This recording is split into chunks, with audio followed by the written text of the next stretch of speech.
Hello, I'm Charlene of the Rainbow Frequency, and yesterday we had the equinox, and this reading is prompted with the question, what are the shadows illuminating for us? For the first object and pile, we have this object and this card. Second pile, or middle pile, this object and this card. And third, this object and this card. Now, a little bit about shadows and what they're good for. One of my favorite thoughts on the subject is from David Bowie's song Golden Years. And years ago, when I was writing a fantasy novel as my means of escape, I wrote down "Run for the Shadows," and it was really a message to myself of face your shadows so that you can grow. You know, you have to run for the shadows to gain enlightenment. You have to face your shadows in order to get to those golden years where you're healed. So let's go into the piles. You know, shadow work is hard. It can be very brutal, but I've said this before, healing can feel joyous, but it can also feel like there's a rabid bitch of a dog on your chest trying to go between licking your face off and eating it off, and you're like, is it over? You know, but by the end of it, when you get through all the layers of pain, depending on who you are and what you've been through, that bitch becomes your best friend. But I'm a dog person, so there's that. Anyway, without further ado, pile number 1.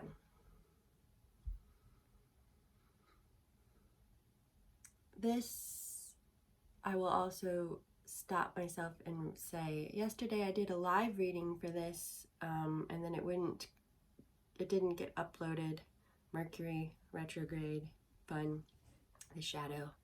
Anyway, so typically if I've already done a reading, I will get new cards and do a second reading if I'm going to do it elsewhere. I like to keep everything fresh for people, but they wanted me to redo this, so here we go. If you've seen this yesterday on live, it may be a little different. We'll see what happens. Anyway, railroad tie, the top of it. This speaks of when you're on a journey, sometimes you have to let some things go in order to proceed. If you were scaling a mountain, you would have your provisions and your pack, and as you ascended, you would consume some of those provisions for fuel, and then you would process them and release them. And in life, you know, we have experiences, and for better or for worse, you might, in those circumstances, have to compromise, have to let some things go, and it might not feel great, but at the same time, it's what helps us proceed. So thank the experiences for the wisdom that you've gained, and keep moving. Keep going up that mountain. This is your card, and it's Ishtar. Ishtar is the multi-layered Babylonian creator goddess, the source of all life, an embodiment of power of nature.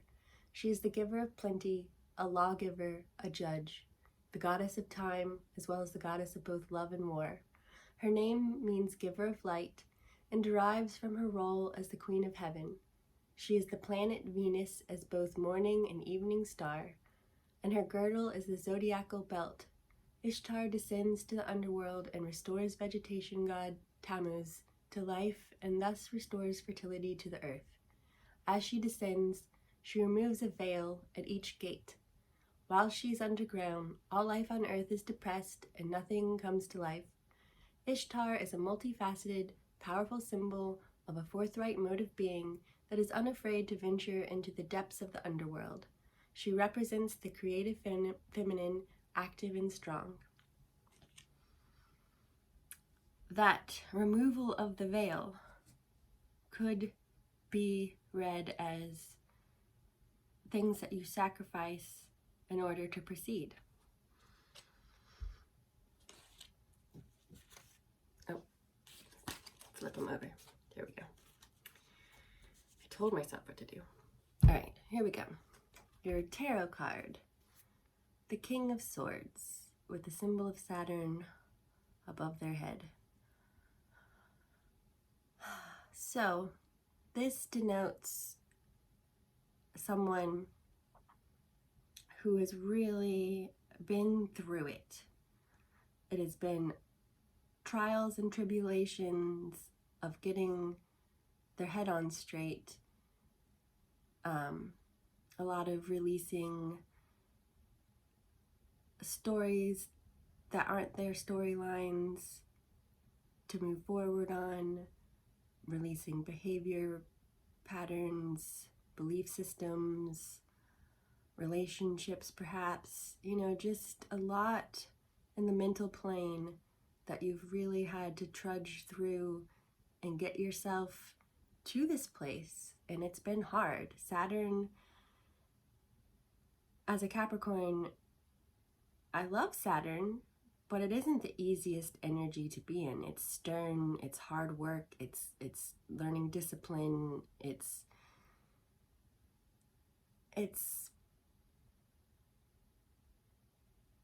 necessary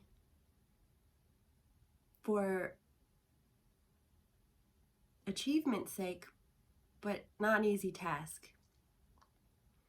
And these feathers beneath you are the feathers in your cap, so to speak, that you've achieved from this progression. The King of Swords is the ultimate card in the Swords series, so it just, you've worked your way through a lot to get where you are. And what have you gained? Wisdom.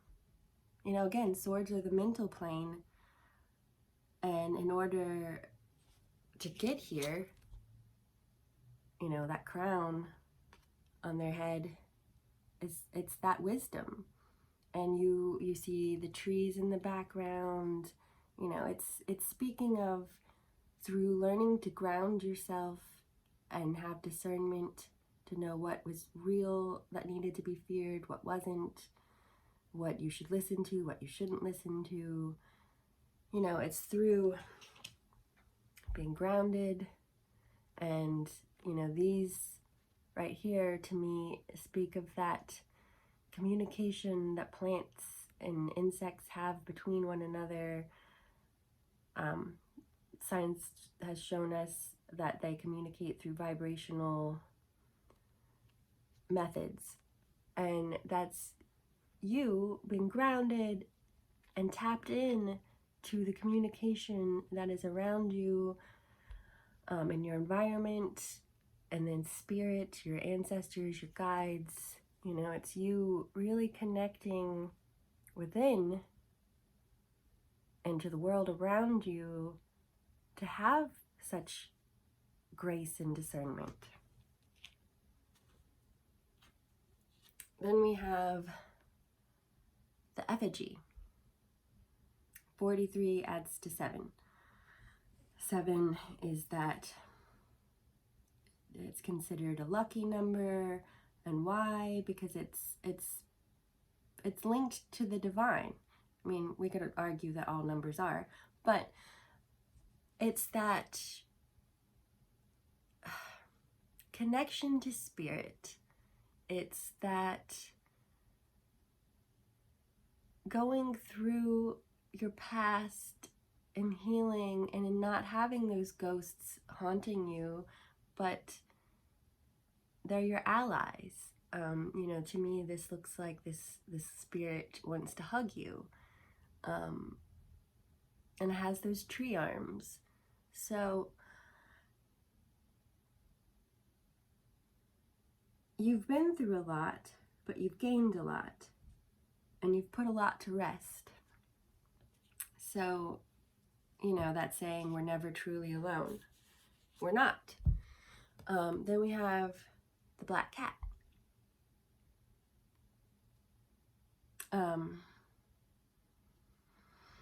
So the black cat, a lot of times this can be seen as bad luck, but that's a misperception. And again, it's working through misperceptions and getting proper discernment where, the black cat in tarot is often representing your intuition. I like to think of it too as your higher consciousness. So it's that sense of, there's the saying, curiosity killed the cat, but satisfaction brought it back. It has all these lives, so to speak, for a reason, and it's what doesn't kill you makes you stronger. And in shamanism, we have many deaths of selves, and you might consider this as you've gone through many different versions of yourself and you've been leveling up.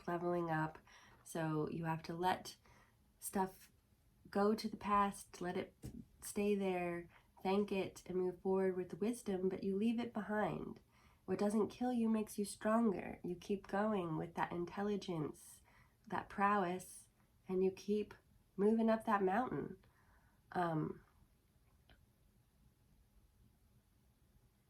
Also yesterday I touched on this, and I will say, I really personally think animals have their own soul and spirit. And when my father was passing away, cats came to him, and it came out later that he'd had many, in his first family life, many cats. We'd had a couple when I was growing up, but he had this parade of cats coming to him to take him to the other side. And it was just that beautiful, again, we're never really alone. And we don't stop to consider that when our pets pass away, they're not going to leave us until we're there with them, right? So just know that it's not happening to you, it's happening for you. You've worked through a lot. You have a lot around you supporting you. So connect to it so that you don't have to doubt your way anymore. You don't have to make decisions quickly. You can sit on it and let the answers come. You've earned that, right? Because ultimately, this is all shaping you towards this heart of the sky. Previously, this is a 6 number, 24 adds up to 6. So, you've been through the conflict stage. 5s can be a number of conflict that leads to growth. But ultimately, this has been a process for you mentally, but ultimately in order to heal your heart space and open it back up. Because a lot of times when we're really doing a lot of mental work, it's because originally we'd been hurt in the heart space and we put up our shields and then it becomes mental. So that's beautiful. And if you are still in the process of this, keep going. You know, you might consider having some help, however you wish to go about that, with this heart healing if you're still in the midst, you know, because it can be a bitch, but at the same time, you're doing it. Look how amazing you are. Keep going. Then we'll flip open to end the reading, Animal Wise by Ted Andrews. The Condor. Ancient mysteries of life and death, communion with the spirits, soaring above our limitations. The condor is a relative of the vulture, a larger and more powerful version. Like the vulture, they are experts at soaring. A number of years ago, I was fortunate to witness a free-flying demonstration of a captive California vulture. The size and the power of this bird was amazing. The vulture, buzzard, and condor often signified the divine power of disposing that which is dangerous to the health of life. They were frequently adopted as symbols of the disintegration process, which accomplishes good while destroying. Some traditions interpreted this as evil, but their true energy is one of rebirth and the mystery of life and death. Yeah, I think you've processed out all the crap so that you can soar. I hope you enjoyed your reading. Keep on flying. Keep releasing. You know, I love a vulture, condor, buzzard. I love them. Love them. They're so vital and so beautiful. Nekhbet was associated with the vulture in Egypt. So embrace your death and rebirth so that you can rise the glorious vulture, condor, phoenix that you are. Keep going. I hope you enjoyed your reading. Best wishes and all the love. Be well, inside and out. I do offer personal readings that are much more specific to the individual. I will put that information below. Thank you very much for your love and support. I really appreciate you. Next pile.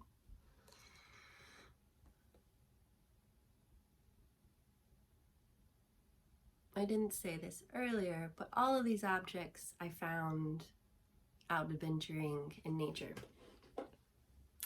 This is a mussel shell that has been around the block for quite a while. It has this orangey, I would imagine, like iron deposit. It's become weathered in the most beautiful, artistic sort of way, I feel. And this to me speaks of you and your adaptability, holding your own in the process of change, and just becoming more and more beautiful in the process. In some cultures, if something breaks, they'll repair it, you know, sometimes with gold, and really honor the journey and the beauty of that change. So to me, you've grown, you've changed, you've adapted, and you're just slipping further into your golden energy body. So we don't always understand that changing process, and sometimes we can vilify the parts of it that feel uncomfortable, but it's all for a great purpose. Your card, Diana. Diana is the ancient lady of beasts, called by the Romans Lucina, goddess of light. A mistress of wild things, she is especially responsible for anything young and vulnerable, be it wild or human. She is the goddess of solitude, comfortable with wilderness and with the great silence of nature. She represents the mystic, primitive identity of the hunter and the hunted. Diana is a moon goddess, symbolizing the moon in its crescent phase. She stands for the virgin, a self-sufficient, free goddess who lives life on her own terms. Especially a goddess of women, she is related to all phases of female existence, from infancy to menstruation, through birth, nursing, menopause, and death. Diana stands for the part of us that is at home in the wilderness, at home with our primitive, instinctual nature. You know, take gender out of it. This can apply to male or female. Because we're all masculine and feminine within. It's just a balance. That's my belief. And that's you. Again, you've changed, you've grown, but you've held your own independent form. And in that rewilding of yourself, that's where you really embrace your divine nature. First card, your tarot card, is Ace of Wands. So, you know, in life, it's a constant evolutionary journey of self. You have completed one chapter, one cycle, and now it's time for new direction and a new opportunity to follow that yellow brick road towards abundance. You've letting go of the past to move forward in this journey, you know. And what? Oh, wow, wild. Water, healing, new horizons that you're headed towards. This golden road denotes that it's a positive movement forward.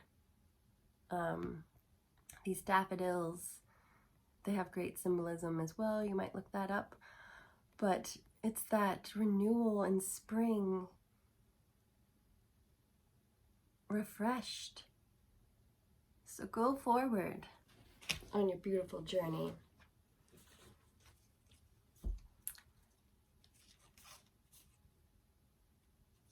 Because what is happening? Creation. You are on your way to creating something new. And it's, you know, this birch tree can be symbolic of fairies. Birch is also beautiful symbolism. But it's that you're birthing something new and you're fully in that vibe of being in alignment with that divine source energy, co-creating what you want to birth, bring forth in the world around you. You have the tunnel. This could elicit some fear. It's the unknown. You're moving forward into uncharted territory where you've never been, but that's good. You've already been where you've been. You don't want to do more of that, right? You're moving forward. So, personally, I love a liminal space. I love the void. It's not scary nothingness. It's that blank space where we can create. The womb space where things can grow. You know, so chugga, chugga, choo choo, move forward. You can do it, you can do it, you can do it. Keep going, keep going, keep going. Please, please, please. This isn't the end, it's only the beginning. Because you are really taking flight. You are really becoming aware of your own divinity, of your own wings, of where you're itching to go with those wings. So take a running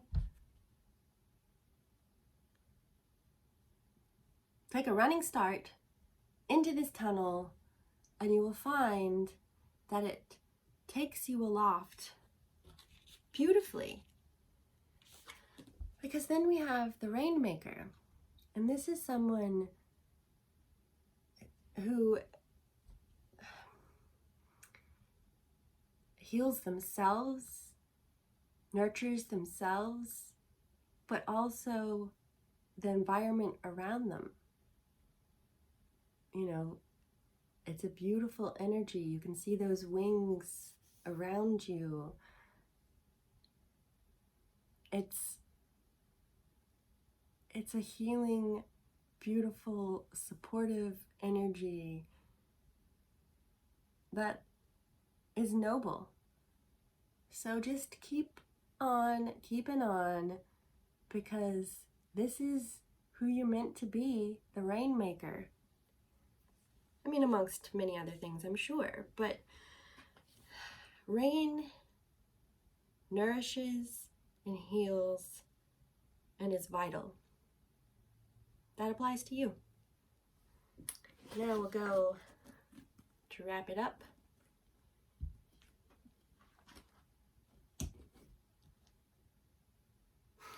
Okay, I just put my eyes wherever they go and then I read it to you. Consider this: sex and water. Fish try to take advantage of every mating opportunity, even going so far as changing sex or playing both sexual roles. Hamlet fish play both sexual roles, taking turns laying eggs and fertilizing them. They stimulate each other to release more eggs and sperm. Blue-headed wrasses of the Atlantic coral reef begin life hatching as males, some then develop into females. Fish that are hermaphrodites often teach lessons of balancing the male and female roles as energies in our life, of learning to bring together the opposites in a creative way. All right. Yeah, again, balancing the masculine and feminine, which is where we started, because we're all got that divine masculine and divine feminine within us. You know, divine masculine could be considered our action side, whereas divine feminine could be, and this is very simplified, our intuitive sides. So that's how we get that proper discernment, right? It's listening to our intuition and tapping in so that we know what actions to take. So you've been really working on being an observer, seeing what's happening around you, what's going on in your environment, what you have to work with, what you might not have to work with, and then going accordingly and making the best of it. So it doesn't always feel like it's working and that it's great, but you're doing it. Keep going. This is your confirmation. So keep on keeping on. I hope you enjoyed that reading. Best of wishes and all the love. I do offer personal readings should you be interested, and they're much more specific. Anywho, go get 'em, tigers. Reading number 3.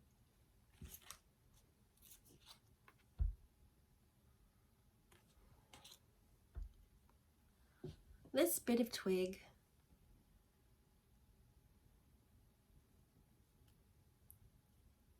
I love the shape. This isn't what it is, but I have Sir Harry Lauder's walking stick trees, which they're all squiggly like this, and when they drop their leaves, they're exposed and they've been used as wands or walking sticks. So it's just magic. And I just love, like, life doesn't happen to us, it happens for us. Sometimes obstacles are just meant to reroute us, redirect us somewhere better. And this is what this twig says to me, like, life isn't linear necessarily. And you have to go with the flow. You have to work with what you've got. You gotta sometimes redirect and shift, but then you wind up somewhere even better. Also, spend more time with trees. Sit beneath a tree, see what comes to you, go walking amongst trees, spending time in nature is healing. One, it's great for oxygenating ourselves, but it's also just a really good way to get you out of your headspace and reconnect with your body and your higher consciousness. Then you have Etain. Etain, whose name literally means shining one, was a Celtic moon goddess, the second wife of Midir, king of the underworld. Midir's first wife, Fuan Mak, was jealous of Etain and turned her into a fly. Falling into a glass of wine, Etain drowned. She was reborn and married Eochaid, a fertility god. Midir challenged Eochaid to a game of chess. The result was that Etain must spend half of her year underground and half on earth. Etain is especially a symbol of fertility, of the vitality and life of all growing things. A goddess familiar with both life and death, she teaches that wherever we are, on earth or in the depths of the underworld, we too can be shining. Again, no matter where we are, we can too be shining, reborn anew. You shapeshift throughout life. You're born a baby, then you grow into an adolescent, and then an adult. We're constantly shapeshifting, changing parts and pieces of ourselves that we don't want to carry forward and releasing them is one way to consider shapeshifting. All right, so 4 of Cups. 4s are a number of foundation and balance. This could speak of somebody feeling like they need to work on balance. This is also someone who has 3 cups, but they're waiting for that 4th to really feel like it's all come together. This could speak of needing to sit and be patient in quiet contemplation and wait for that 4th cup. You know that you're after something to fill out that nest of yours, but wait for the right thing. You don't want just anything. You want the proper 4th cup that creates that emotional foundation, perhaps, because cups are our emotional body.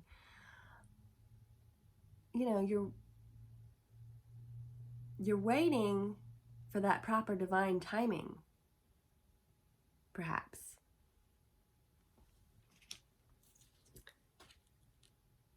Because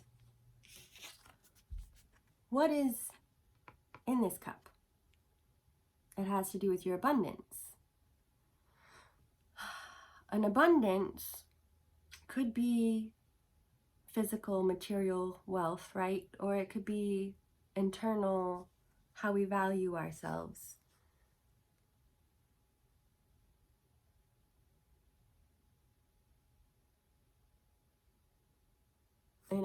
In this card, this person's frantic and worried about their abundance, and this one's kind of going fishing and playing around with getting their abundance.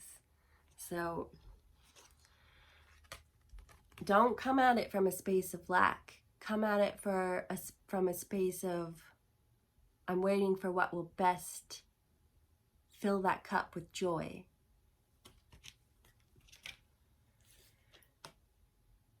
The limb. To me, this is saying, perhaps in life, you've come across things, you try this chord, didn't give you what you were looking for, you got to keep going. You know, don't cut your nose off to spite your face.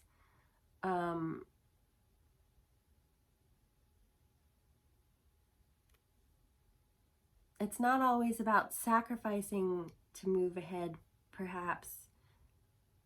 It's about making those wise decisions that will bring more to the table for you to work with, instead of cutting off a limb in the name of progress.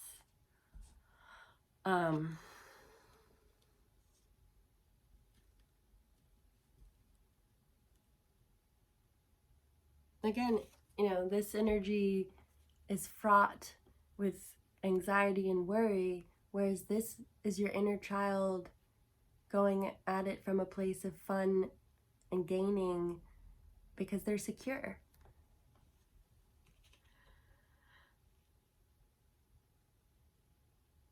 Also, I'm getting from this,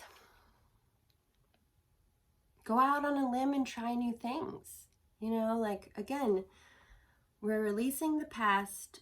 It did what it needed to do. We've learned what we needed to learn, but those ways aren't the way forward. So let go of things, behaviors, ways.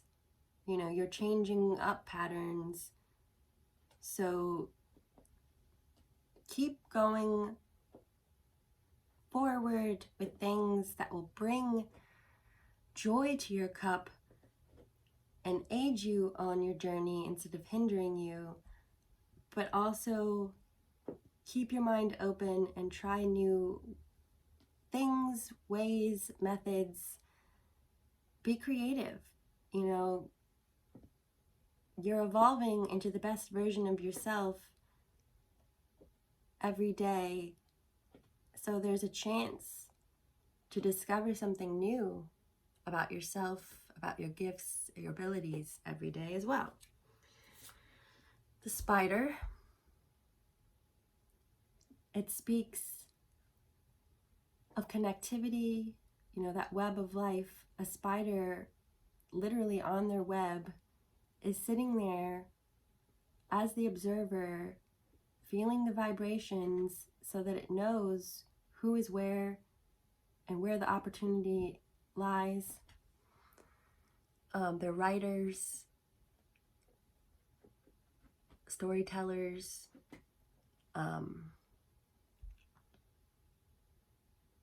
eight legs, it's abundance, connection to spirit, right? And it's that sense of, through the process of your journey, you've just been going further into feeling the interconnection that exists.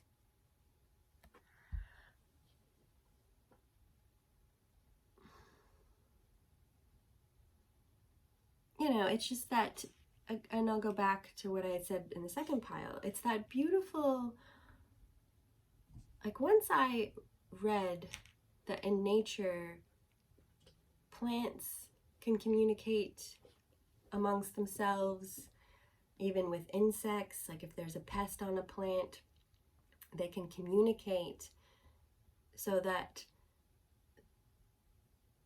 whatever it is, either insect or whatnot, that can come to their aid, they communicate it out and ask for help, and then it comes. So it's just that beautiful interconnection between everything that exists, that you're sinking further and further into that knowledge and that how that works for you. Then you have the blade. And again, like, I love how each of these piles, the goddess is fairly the same, the shining one, and each of these cards has added up to 6, which it all speaks of, we're all going through our conflict stage in order to move forward in a better direction. one that's more centered in love. And this blade, you know, swords can be used as a weapon or as a healing tool. It can be linked to Archangel Michael, anathema. It can speak that you, in this journey, have been forged and shaped into your true metal, your true strength.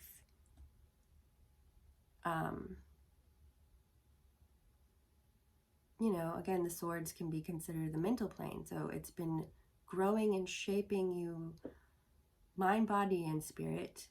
But to have the acumen and focus and ability. We were cut off, so I'll finish your reading with the book. Fish also have gills. Gills are physiological adaptations that enable breathing in the watery environments. They enable the fish to take oxygen from the water and absorb it into the bloodstream through the gill membranes. This reflects much about how fish remind us and teach us that we can find oxygen and creativity in what appears to be the most suffocating of environments. You will find yourself increasingly able to function in environments that others would find stifling. It is not unusual to find others making such comments as, "I just don't understand how you're able to work, live, etc. there." Fish are often good reminders that we can be creative in all that we do, wherever we are. Best wishes, all the love. I hope you enjoyed your reading. I appreciate all of you. Go get him, Tigers. We're in it to win it.